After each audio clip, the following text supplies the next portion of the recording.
My name is Willis Curdy. I represent House District 98 here in Missoula.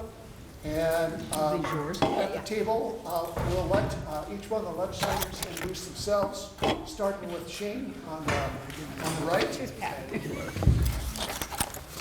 Shane Morjo, representative for House District 95, west side of Missoula, part of downtown, goes out onto the Mullen area.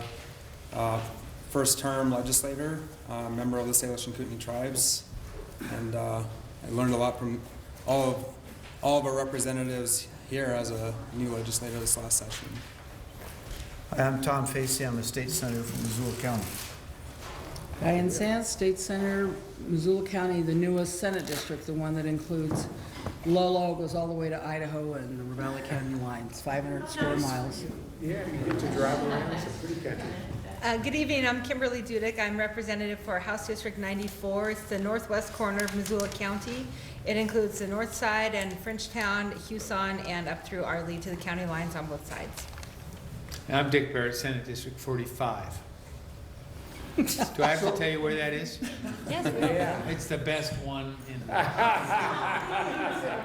Just a little humor goes along. It is the university area, Patty Canyon, out along the river all the way to Clinton, over down to Orals and Wallway, across the river south of Lolo, and between Lolo and Florence. So, and a lot of the South Hills and Farview, Linda Vista.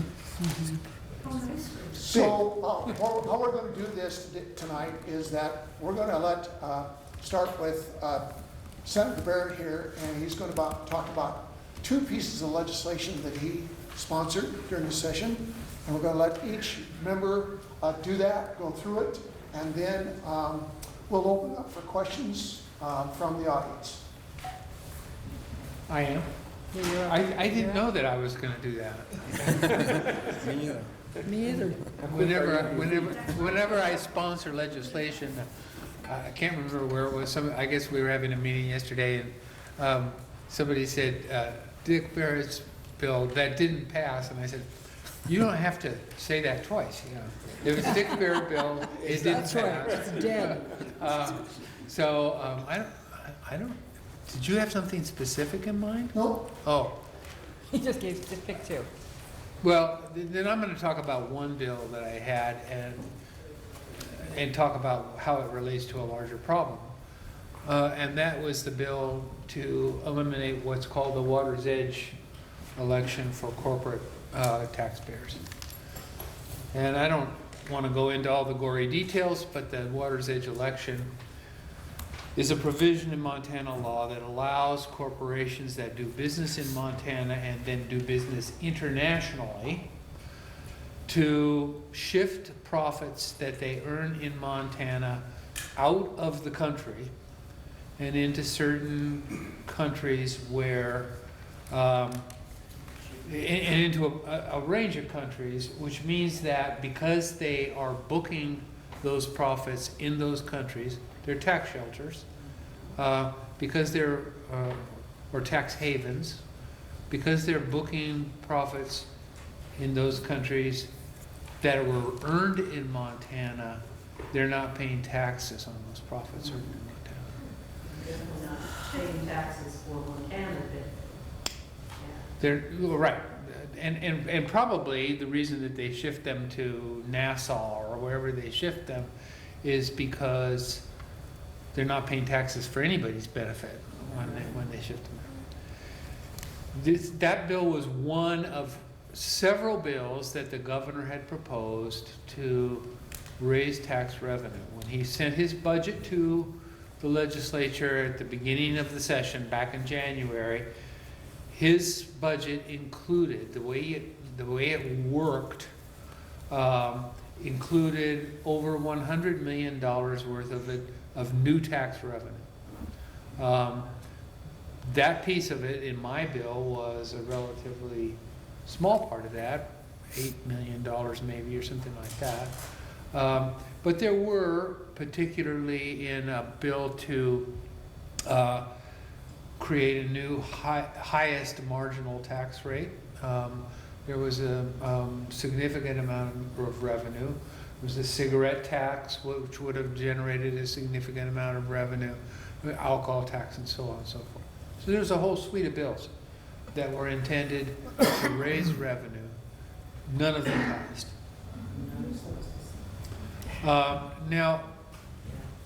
Now we know that we're facing a $227 million hole in the budget. What the governor is now looking at is having to raise come up with $227 million from some source to get the amount of money that we're projecting is going to be in the bank at the end of the biennium on June 30th of 2019. We have to, by law, project that we're going to have $120 million in the bank. Right now, we're projecting, the governor's budget office's projection that we'll have minus $84 million in the bank. So that means that the governor is now required to try to balance the budget. But he doesn't just balance it back up to 120 million, he has to balance it up to 143 million. So that means he's $227 million short. Now, if we had passed all those tax cuts, would we not have this problem? No, we obviously wouldn't. If there was $100 million there and we need 227, we wouldn't have solved the problem entirely, but nevertheless, we would have mitigated it quite a bit.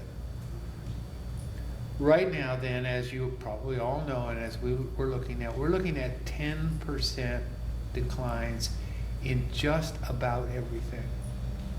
And just so you don't make any mistake about this, or don't misunderstand what the situation is, those are, if the governor is going to handle this thing through spending cuts, those are not optional.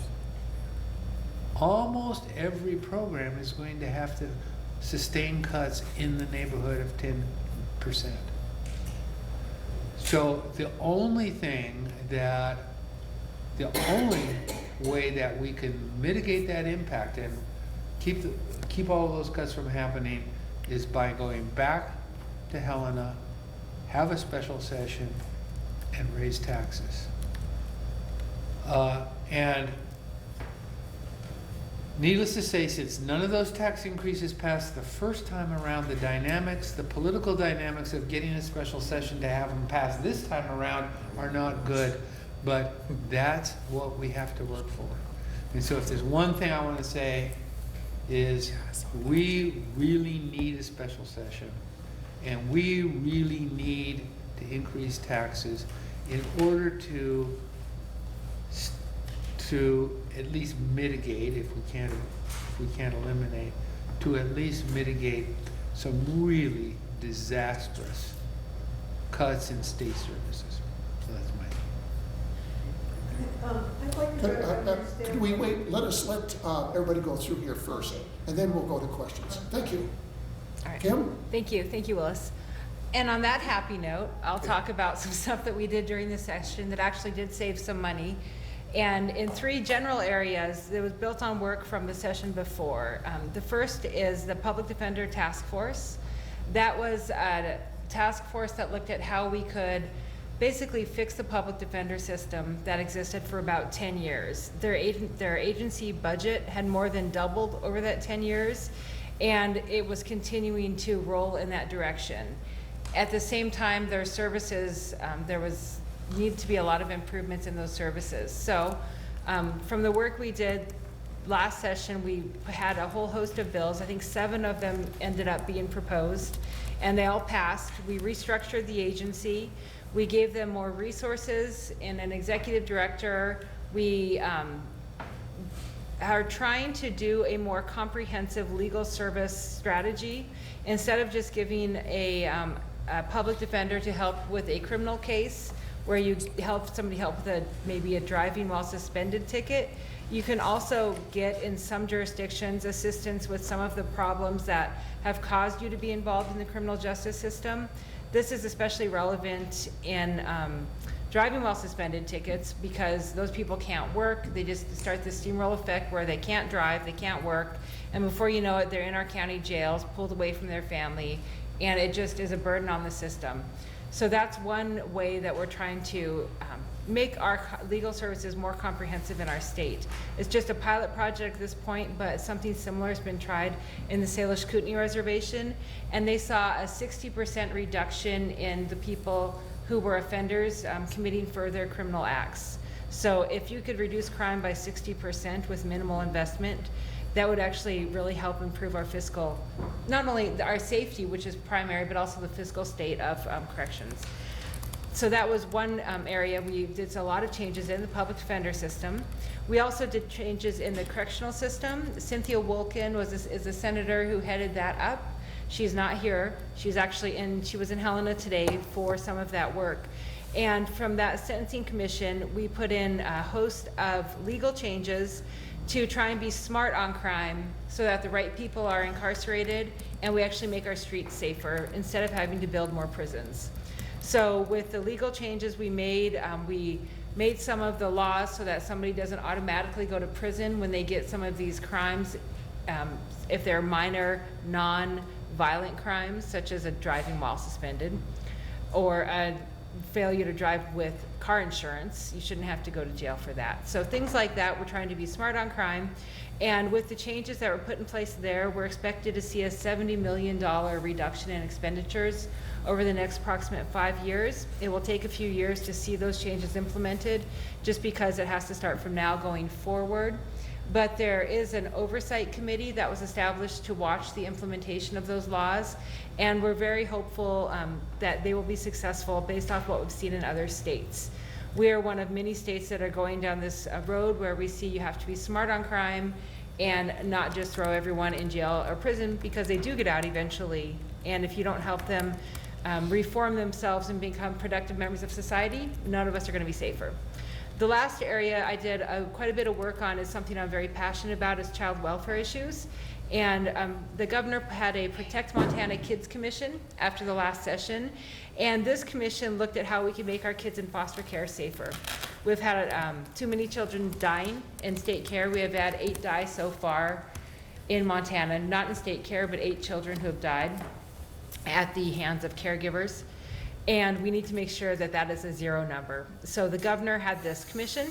We looked at how we could put safety measures in place, help improve the Child and Family Services Division that takes care of those children, and how we can basically make our state laws work better so that children are more protected. And we were able to pass a lot of those laws dealing with that. We have made older children have more buy-in and more say in what happens to them if they're in foster care. Somebody who's 14 should be able to have a say in what happens to their life. Pretty soon they're going to be 18 and out on their own. So we're trying to figure out through those steps what we can do to make those people, those young kids who are going to be adults, more productive members of society and have a better outcome. So those were 3 general areas that we did a lot of work on. We're going to be saving money with the changes we made because we have improved structure of the laws as well as agency structure, and hopefully it will serve the citizens of our state well and make all of us safer. So that's what I worked on. Hell of a job, huh? I know none of that sounds very sexy, but you know, I think in the long run, the work that was really done, mostly by Cynthia and Kim, on reform of that whole area will have impacts on our state for the next 50 years. Yeah. They're really fundamental shifts. They're not highly controversial. They just are fundamentally so important. However, I think some of that's going to be somewhat delayed by our current financial situation. During the session, the 2 primary committees I serve on and have forever have been the Judiciary Committee, and in the interim I serve as the chair of the Law and Justice Committee. And we see and hear many of these kinds of bills. And this interim we're doing mostly issues that have to do with solitary confinement. I also serve on the Children, Families, Health and Human Services Committee. You saw all of it in the paper today. And we have the oversight in the interim of the Department of Health and all of its programs in various ways. During the last legislature, one of the issues that I worked on was a whole package of bills that I've been working on with the interim committee before, addressing sexual assault issues, everything from stuff we're doing relative to incest to limited statute of limitations to the requirement of the consent be an issue when you're prosecuting. Hopefully those will all achieve more justice and actually also deal with the fact that offenders come back and live in our community and they need treatment. I felt so good for the last couple of years, like most of us have, that the legislature on these kinds of issues have really moved to evidence-based practices, understanding you need to make long-term investments. We're not lock them up and throw them away, either Republicans or Democrats, working closely with the Attorney General and others on these bills.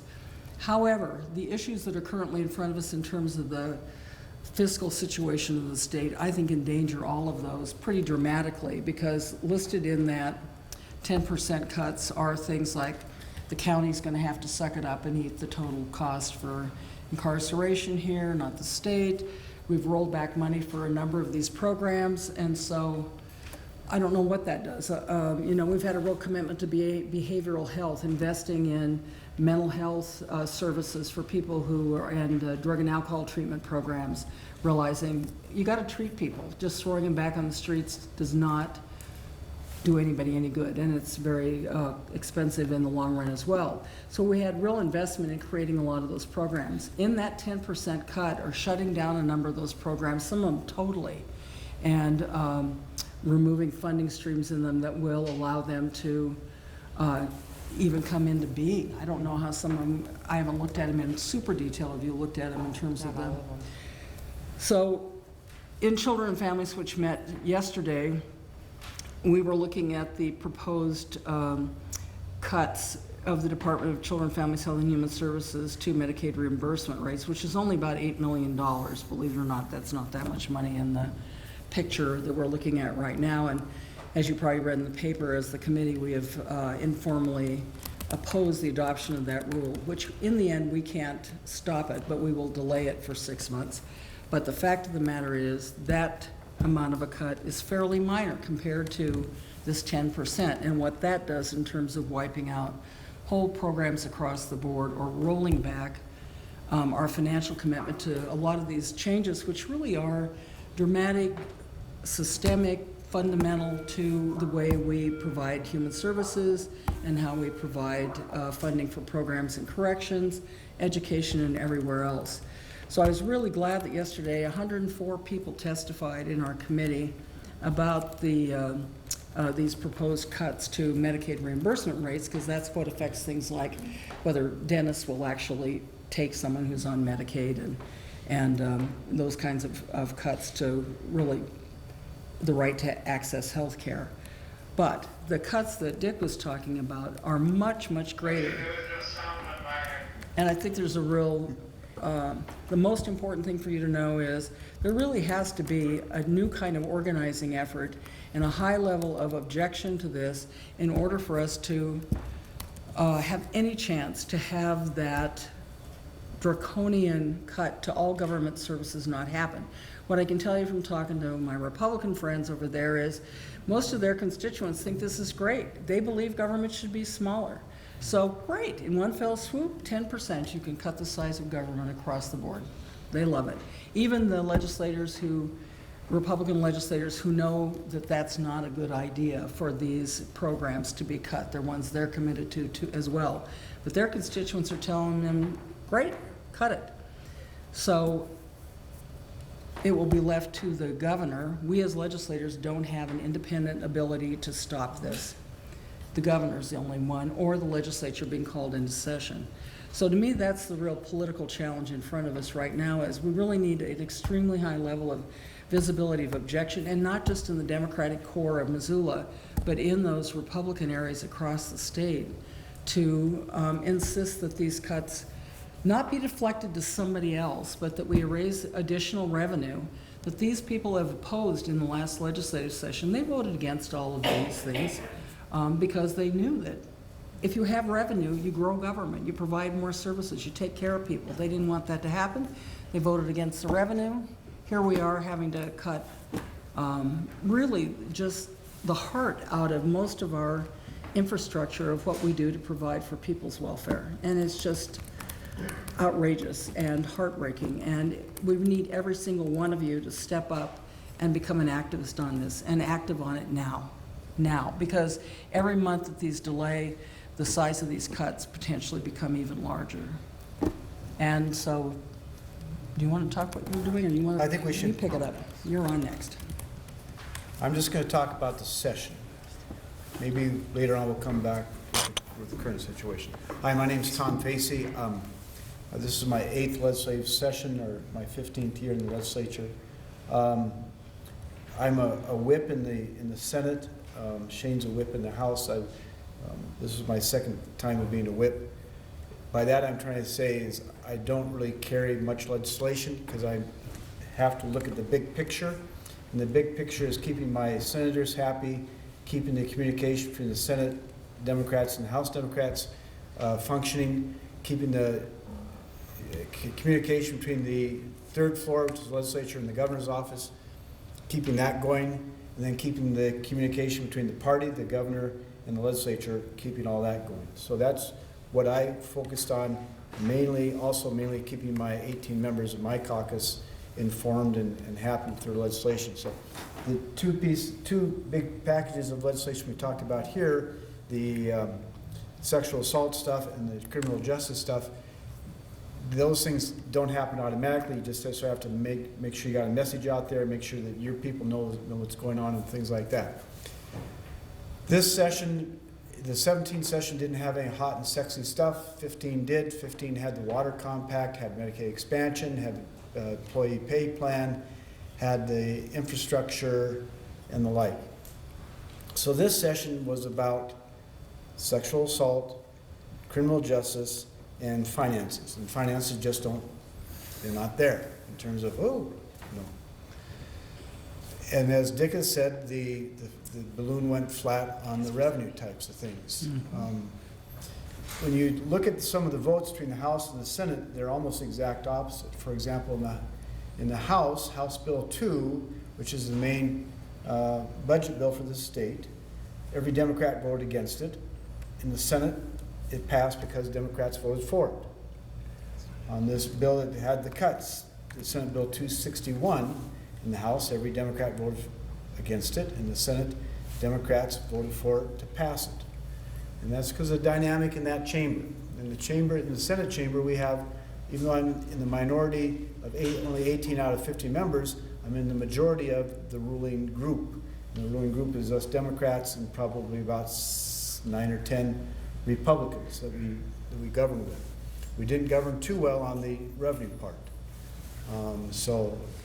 When Senator Sands talks about being an activist, we're also developing plans to be an activist in those Republican areas so that those guys get the message, but I got off track there. We'll deal with the present situation later.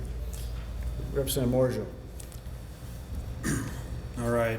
Well, Tom kind of mentioned a couple of things already about working as a whip, which is a learning experience for me, being a whip this session, and probably I took on a lot of legislation throughout the session. I thought it was meaningful legislation, but it definitely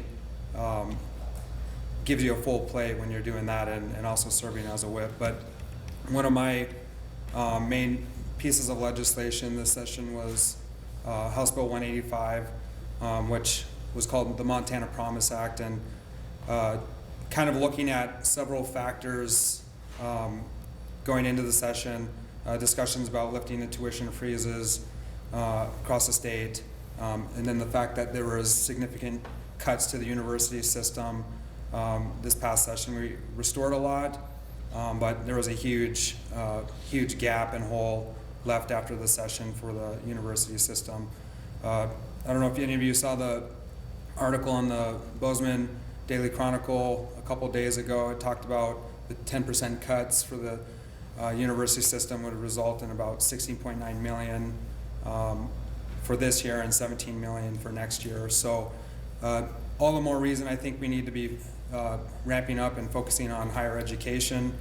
Another major shortage we have in the state of Montana is about 6,500 jobs currently. We have a workforce shortage of around 6,500. That number is expected to grow over the next 10 years as well. There was also a really good article, I believe it was in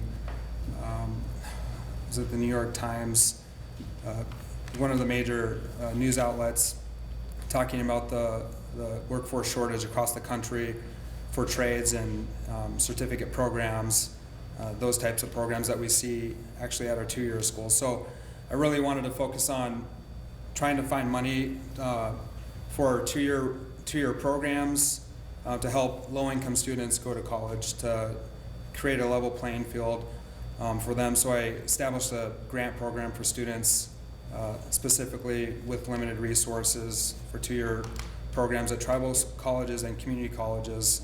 The two-year program, Missoula College would qualify for the program as well. It was a constant fight to get the legislation put in shaped to where all the senators and the House reps would agree to it. Ultimately, I got something through, but it still needs the biggest piece, funding. So, but you have to start somewhere. So originally it started out with around $2 million in the legislation. Apparently if you just show up with a bill with $2 million, people seem to kind of push back on that legislation. So I fought to get the legislation established so that I could hopefully come back next session and find money for the program. It also has a donation provision in it for private donations. So if people want to donate to the program, OCHI manages the funding that goes into the program, and then they will disperse it to the schools accordingly. I also sponsored a bill it was actually a bill that I, at the last minute, thought, I've been thinking about for quite a while and actually I thought of it walking around town one day in Missoula. I saw styrofoam laying in a pond near where I live, and I was like, I always see styrofoam laying around, so I put in a bill to phase out styrofoam use in food-related businesses. Actually, the retailers weren't, apparently a lot of retailers are already making progress towards that mission, and so they weren't adamantly opposed to the legislation. They just, as you learn, they a lot of times people who want legislation to not pass will say, well, we're not opposed to it right now, but maybe next session will, because right now it just matters what's happening right now. So I hope to continue to work with them to find a phase out that works for them. There's all kinds of packaging that can be used and recycled nowadays, and so that we don't have birds and other things eating styrofoam that's laying around out in the public lands and other areas that we recreate. Another bill I put in was a required disclosure of tax returns by candidates for statewide offices. Primarily was focused on statewide positions, and obviously the good president and vice president, the president who's still failed to release his tax returns to this day. I feel that if you're going to represent us, we have a right to know what your biases might be. So that died the same day I put it in. So yeah, it was I tried anyways. So, but other than that, I feel like we accomplished a lot of really good legislation. Representative Dudek did mention she passed a really good tax or a bill to hold entities liable who don't pay their delinquent taxes. So Smurfit Stone, if someone pollutes and just says we're out of here, we'll just sit on it forever, leave it that as is, and then you can take it and deal with it. She passed a bill to hold those entities accountable, which I think is huge for us. So we also killed a lot of bills that attacked women's reproductive rights. Also tried to attack foreign law under the guise of banning foreign law, but it was really to target individual religions, which I think is a dangerous and slippery slope. And so we also killed other bills that would have hindered public lands. One bill that would have allowed guns in schools. Bills that attacked our transgender community. So I think overall it was success. Of course, the elephant in the room is the funding at the end of the session. We did our best to try and restore as much as we could. And clearly, the perfect storm has came about, and now we're dealing with the current budget issues. So with that, I'm always happy to talk with anyone by phone or coffee or email me. I try to respond to everybody. Oftentimes I respond to people that I probably shouldn't even respond back to, but so if you ever have any questions, feel free to reach out to me. I'm Willis Curdy. I'm in my second term as a state representative, House District 98, Target Range, Orchard Homes, Fort Missoula, and the South Reserve Street corridor. I serve in the interim on the Environmental Quality Council. We have oversight on Fish, Wildlife, and Parks, Department of Natural Resources and Conservation, and the Department of Environmental Quality. So if you have any issues or questions about those three, let me know. To move things along here just quickly, I sponsored a couple of workforce development bills. One to put Montana in the same status with the federal government in terms of workforce development. Of course, it's a big issue. I sponsored a bill to protect our flying firefighters from drones, which passed. And I also sponsored legislation to reduce the work comp costs that our disabled veterans have to pay when they hire somebody to work in their home or on their property. A significant decrease in work comp costs. And of course, that was something that Missoula Aging Services came to me with and asked me to sponsor. So with that, I'll open for questions. And you had a question first? Yes, on the Water's Edge thing, was that done as a separate bill, or was that as part of the package of bills? It was part of the suite, it was one of the suite of bills that the governor, that would have enhanced revenue that the governor was interested in pursuing, but it's a bill in and of itself.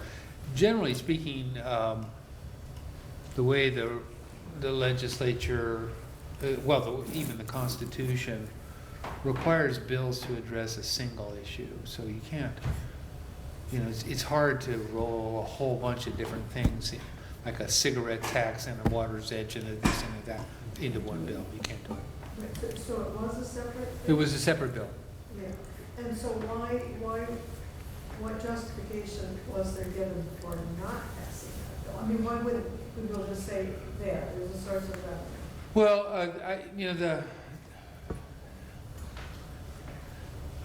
the less cynical answer is that that the opponents of the bill came in with a convincing argument, and that convincing argument would have been, some people might have been convinced by the argument that if you do not allow us to file on this basis, we will not invest in Montana. The cynical argument is that the companies that benefit from these tax provisions support the campaigns of people. Yes. Let me just say that in general, there may be other areas of legislation that are more subject to abuse and special interest politics, than taxation. But if there are, I do not know what they are. Anita. Okay, so what do you think it's going to take in order to change Republican minds, in order to support the law making it illegal to discriminate against people based upon their perceived sexual orientation, gender identity, and/or gender expression in regards to employment and housing? And also, I was just curious, what was the public testimony like in support of that bill? Anita, we're not even included under protections of the Human Rights Act. We have no legal protections for anyone who is gay, lesbian, whatever, much less the transgender thing.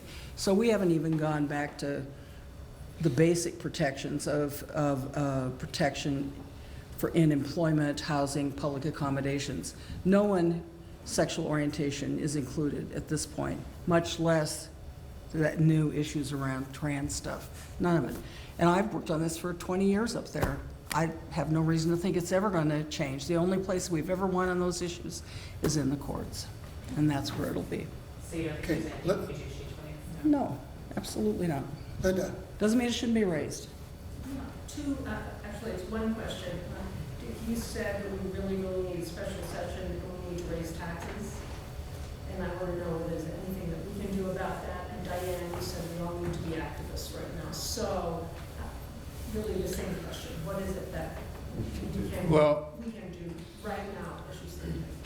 If anybody else wants to respond, I'll just say that the Democratic delegation from Missoula County, we have decided, we are encouraging the formation of a community-wide coalition of the various groups, such as students, the university, Medicaid providers, and so forth, who are going to be drastically affected by these cuts. We are encouraging the formation of a coalition of those folks to work on this issue. We're just beginning to develop support for that coalition. And we think that it probably should be led by those groups, not by Democratic legislators, or probably not even by people who are identifiably legislative activists necessarily. But, you know, the governor wants to hear from people on this. Today I met with Lieutenant Governor Cooney and the folks at Opportunity Resources and a number of the other service providers. And Mike Cooney made it absolutely clear the governor does not want to have to make these cuts. He does not want to have to make these cuts. He needs to know that people support calling a special session and raising taxes. So you need to, I think Democrats need to make that support available. In addition, if anybody wants to be involved in that coalition building process or help out with it, they can let me know about it. Send me an email, and as this process gets underway, I'll supply your name to the people who are making that And organization. let me just follow up briefly on that. So when we had the hearings yesterday as part of it, and there was a little bit of rally outside, and I said, go up to the governor's office, go to his office. So about 25 people went up and tried to talk to somebody, which is exactly what needs to happen. These cuts affect every single family in the state of Montana. It's, cuts to autism, it's diapers for senior citizens, it's disability stuff, it's big brothers and sisters, it's Medicaid, it's, if this persists, we will not be able to fund the expansion of the HELP Act. I mean, every single area. So this isn't something that's just going to affect a few people in Missoula. It does affect families everywhere across the state of Montana, but we've got to get that message out. Sue, question. I kind of had the same question as Linda, what do we do as activists, but specifically, what is it that we're trying to do? How do we get this money back and how do we give more money? Special session. Well, here's the way I'm looking at this issue. We don't have an economic problem in Montana. Our unemployment is 3.9%. That's damn near full employment. Look at this town. Every block in this town has a crane on it. So this isn't an economic problem. It's a tax structure problem. It started in 2005 when we reduced the income taxes of the highest earners. And if I'm wrong, I stand corrected, and Dick can correct me, but if you earn about $60,000 in Montana, you pay the same rate as someone who earns $300,000. Okay? So when we passed that income tax reduction in 2003, we reduced how much money we're bringing in by, I think, to about $2.2 billion. Now, what saved our bacon in '09 was a federal recession, and the feds gave us huge amounts of money, which we used to fill in gaps. So that got us in 2009 and carried us over. But now that the roosters have really come home to roost.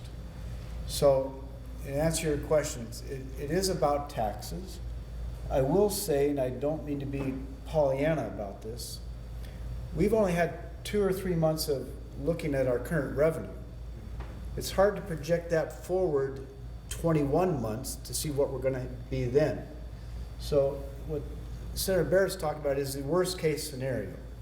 But we think we should act now under this worst case scenario. There's a slight chance that our income, our tax revenue will increase a little more than what we think. But, you know, what's the difference between drowning under 10 feet of water or 2 feet of water? You're still drowning. But it is easier to raise yourself up when you're only under 2 feet of water versus 10 feet of water. We're operating right now on the basis of revenue projections. I mean, the governor is operating on the basis of revenue projections made by his office. As I said, those revenue projections are such that right now,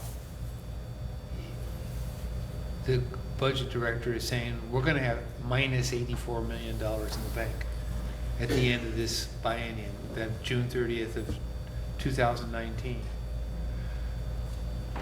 So that may be wrong. Well, just a second. That may be wrong. But it would have to be horribly wrong. I mean, it would have to be absurdly pessimistic to avoid cuts. Because we need 143 million. In other words, we need 227 million. They may be wrong, but I don't think they're wrong by 227 million And dollars. just, I hope everybody remembers that we've already gone through the four tiers in Senate Bill 261. So we've already sliced the budget by what, 70 million dollars? 60 plus. 60 plus Almost $1 million. So this is on top of those additional cuts. Barb, So question? 2 things. Number 1, the Republican letter or email that I got said this is all Governor Bullock's fault. Right, because he spent all the money. So that's an issue, obviously people believe that, so I don't have anything to say there except for that's what we're working with. Number 2, there's a group of many people here in Missoula that are working on a coalition, trying to put together a community conference call to see what they can do about this. And so, as you said, Dick, that's something you are working on as well. How can we get that together? Well, I didn't know that there was another group working on a coalition. That's good to They're right know. here, they're working their butts off. Okay, And well, we met, it's the and we met unions, with and them.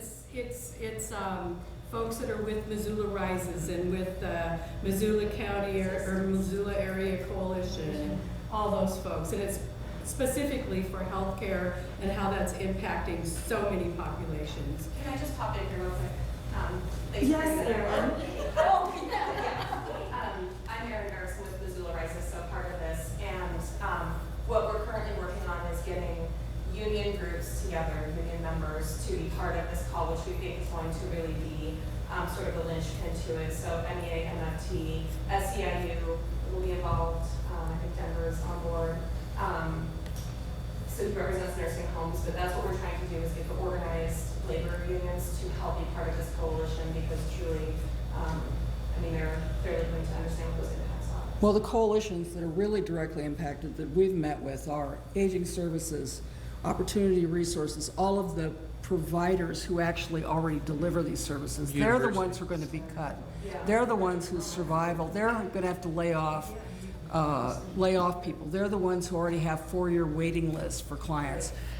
They're the first line. I mean, you're talking about people who are kind of second line and care about it, but the people who really have to activate their clients, because it's their client that's going to lose diapers. It's their client that's not going to have a home health care person. So that's who we're talking to. So. Right, and it takes them, the community behind them, to be able to make that larger impact.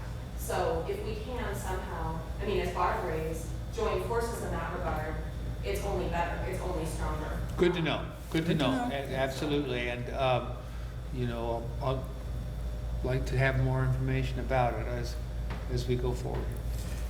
Dave, question? Well, a little bit related to Barb's. I didn't track on this very good, but was it the 261 that Senate Bill 261. created the artificially low trigger triggers, is that what Yeah, it started the as? triggers, the Or four was it triggers. just stuff wasn't funded properly to the proper level like Shane was talking about? Well, I- there was, go ahead, Tom. I think the origin of 261 is that, of 261 was that as the session moved on, it was apparent, at least from the governor's office point of view, that, that we were of course, the Republicans are in charge, but that, I'll say we're building a budget that based on unrealistic revenue expectations. And I think the governor probably, and at that point was saying, look, this is not workable. This is unsignable at that They got the point. votes, so they And so, you didn't give me, the tax increases I was asking for. Now you're overestimating revenue. So you need to make some kind of revision for what's gonna happen if the wheels come off this thing. The governor, And so that's what the origins of 261 was. The problem is that the wheels came off a lot worse than 261. the governor wanted to have a $300 million ending fund balance. As Dick said, we need a $145 ending fund balance. So By law. By law.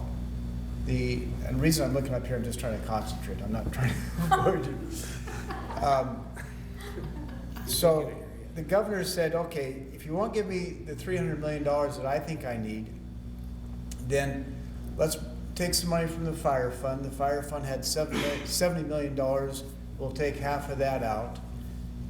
We will not do these things, which were tier 1, 2, and 3, and 4 in the bill, and that all added up to about $100 million.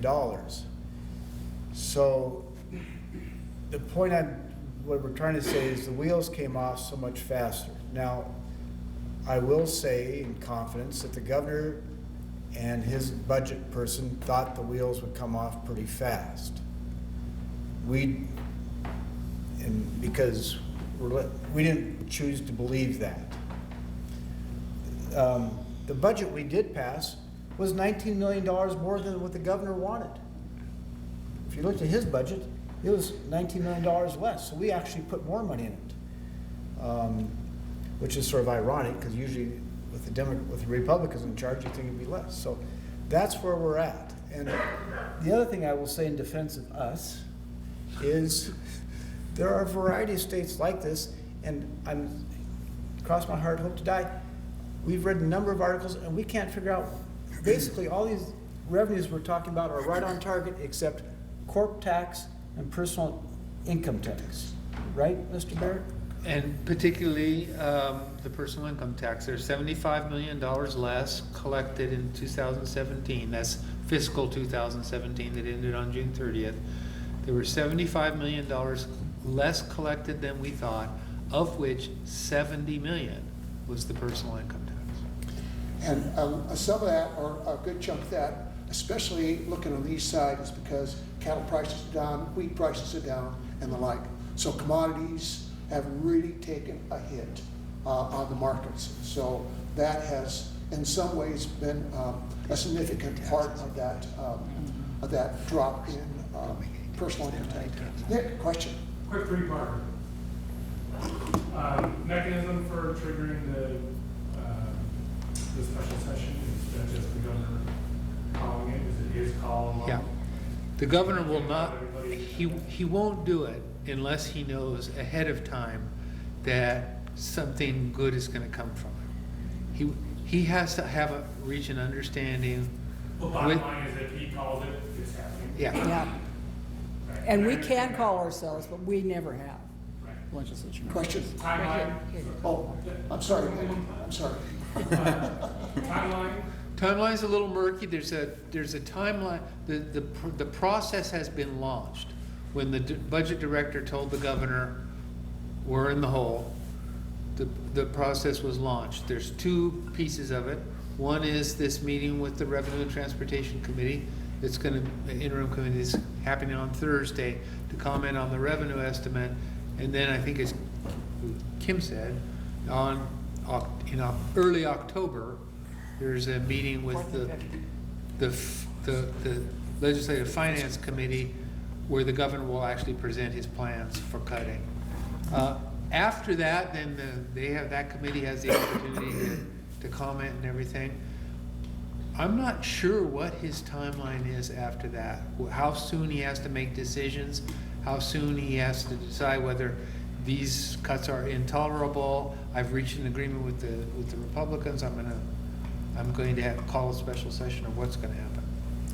I would Just hope it's not right around Third part Christmas. was, is there a snowball's chance of hell of getting, even if it was called, to get Republican-dominated houses to vote against what they want to have? If it's called, it will be because they're willing to do that. Right. Okay. Thank you. Question? So, on the outside chance that it is called and it came together, the way you framed this is there's a basic problem with the tax structure. Yeah. That seems to pit us against the old saw of raising taxes. What prospects are there for charting out some sort of compromise that Republicans would be able to sign on to without, sacrificing their I think that among the possibilities that would be pretty easy for Republicans would be, more easy for Republicans would be a cigarette tax. I wanted to, Shane asked me to make a comment, allow him to make a comment. Oh, I can do it after Okay, the Kim. budget just comments. to follow that, we've been talking about individual taxes, and there was questions about it being a package or individual taxes. I think what we're talking about is, as Dick has said, is we have a problem with our tax system. So having a cigarette tax is only gonna be a small amount. And rather than piecemeal legislation together, what we really need to have our legislators do on both sides of the aisle is work together on some sort of comprehensive restructuring of our tax system. Legislators of both parties need to hear from their constituents that they're being harmed by these cuts. They're gonna have less corrections officers to keep people in prison. They're gonna have longer waits for permitting, for going to court, for going to the DMV. Not only are people on social services gonna be harmed, but all of us are gonna be impacted by these directly. There's gonna be more potholes, possibly a worse structure already for infrastructure on our bridges and stuff. So you'd asked, how do you help?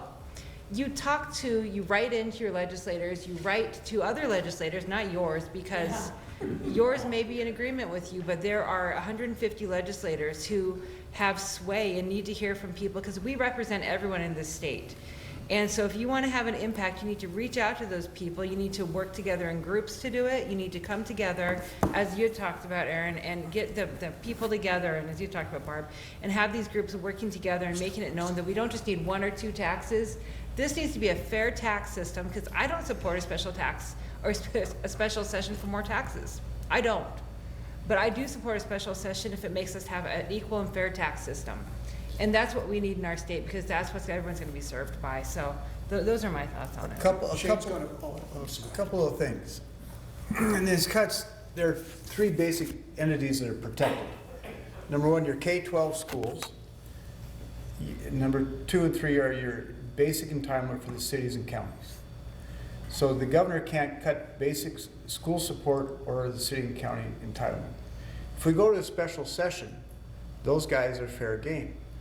Now, like Willie Wilson said, you hit the ball where the guys aren't. So if we go to a special session, the schools are going to be the target, because that's over $500 million. Okay, here's the kicker there for you guys. The schools are going to say, go ahead, take our money, but please give us the authority to raise property taxes. So we won't raise individual income tax or corporate tax, or whatever tax. We'll let the school board do our dirty work for us. And then you will be asked to vote to increase your property tax, just like you were this last year. I didn't talk about it, but we knew we gave schools some less money, but they got what we would call budget authority, and we gave the schools the ability to raise that through property taxes. So all your property taxes went up in November because of what we did, and that's a possibility that could happen next time or if we go to special session, and it's unfair, I think, that this legislature does not do the hard lifting, and that we ask the school boards, the city council, and the county commissioners to do the hard lifting of raising our property taxes. And I say, have you heard a guy named Howard Jarvis in Proposition 13, what happened in California 30 years ago? Because I think we are ripe for something like that. Okay, follow up, Shane? Could I just say one thing? I'm gonna disagree with my friend Kim Dudek here. It happens. I do not think that there is any prospect at all of overhauling the tax session in Well, I a didn't say there was. in a That's what we special need. session. I don't, I've been on tax committees for 5 sessions now. I don't even know what's wrong with the tax system. I don't know what the problem is, and I don't think anybody does. So in terms of how it's overhauled, I don't think we have the answers yet. So I am in favor of a special session to raise tax revenue, and I don't care how we get there. Well, I do. I don't want it to be regressive, but otherwise, I don't care. I want to get to Shane. He's Sure, still- and I always enjoy listening to my friends and elders, as sometimes is pointed out to me. But I think a couple of positive things is that job growth is up in Montana. I think that's a positive thing going into the future. I think I agree with Representative Dudek that just as we need equalization at the higher education, we also need equalization across our tax board for taxes. I think that's how we get to something that's fair, that all Montanans are going to probably likely support. And I think one thing that we didn't mention as well, or maybe we did, is the fact that a lot of folks are sitting on their capital gains right now, kind of waiting to see what President Trump's going to do with how his tax proposal is going to shake out. So a lot of our funds haven't came in still because people are just sitting on those. A lot of them are making more money sitting on their money and paying penalties. So I think those are important things to think about as well. But I also just wanted to point out a couple things that some fellow legislators did this session that aren't here tonight. Bryce Bennett, he did a lot of great work on voting rights. He passed the absentee confirmation bill, which was huge. Representative McConnell and Representative Wolken worked alongside Senator Sands and Representative Dudek on sentencing reform. They did a lot on that. Our senators all worked pretty hard to get as much funding as I could, including Senator Wolken, to get money put back into our higher education system. Marilyn Ryan was kind of an unsung hero for the Rep House. She sat on the Appropriations Committee, super sharp, did a really good job her first session, stepping up and getting the job done on the Appropriations Committee. And I think that's everybody from Missoula. Bryce, Nate, Marilyn. Pete, one more we need to move along, so Pete, you're the last question. Why were the revenue estimates so far off? And along that same line, you talk about personal property taxes being way down. I drive through Bozeman, I see mansions springing up all over the place, Missoula's doing well, Whitefish, Billings is booming. How can this be? I don't know who said personal property taxes are way down. I don't think they are. Personal income, sorry. Oh, personal income taxes. That's, I don't know. And, and I don't think anybody knows yet. But revenue estimating is a political process. It's not an accounting process. It's a political decision what level you agree on. I mean, you might. Well, but I know something about how that revenue estimate was generated, and I don't really know why it was wrong. One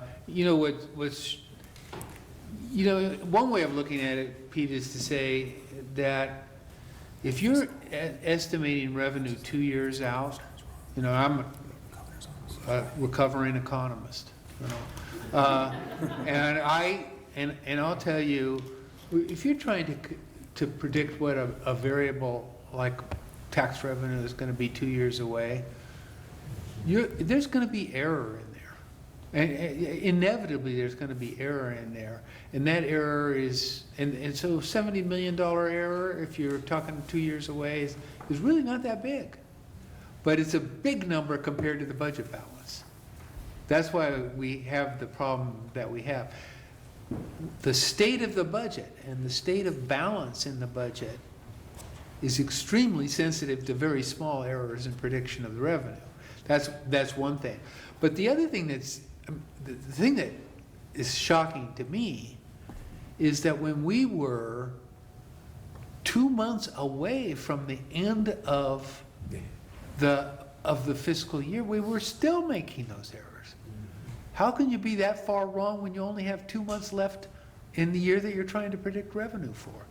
2 years out is one thing. 2 months out, it's shocking.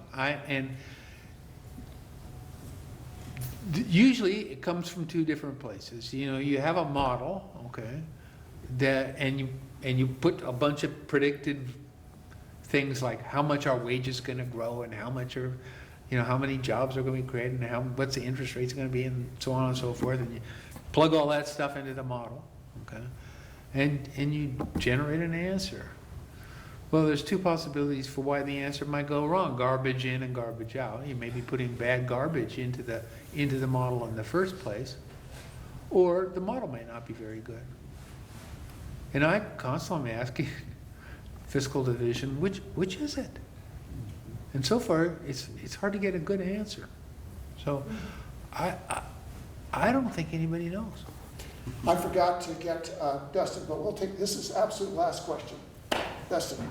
Well, I just want to say thank you, and I mean it. And here's why I say that. Campaigning is different than governing. And I think it's important we remember that. We're all sitting here as Democrats, right? Listen, we're all here for different reasons. We all have our soapbox, every single one of us. But governing is different. It's different. And what we have is messaging. Messaging. We can't even get under the same tent. It's messaging. And that's real. We talk about all these fundamentals that I'm hearing about. No, it's messaging. If I stand at the fairgrounds and I sit in a room and I'm talking to Montanans and they look at me like I'm a North Korean, that's a messaging problem. Okay? We got to get real about that. We need to own it. And I'm tired of it. I'm tired of it. And I think we need to be armed with facts. And we need to agree that there are more important issues than others. Come on, people. We all have, I'm a big climate change guy, okay? But sometimes when I gotta sit down with a guy from Victor, I'm not talking so much about that. You know what I'm saying? Campaigning is different than governance. So before we get any power back between 51 and 49, and I'm talking about representation, then we need to come to terms with that, people. That's all I want to say. I'm sorry. I'm fired up. Thank you. Good. Okay, everyone, thank you for your participation, your questions tonight. We need to take a 5-minute break. We have a lot of things to do in our business meeting. And again, appreciate you for your questions. And of course, my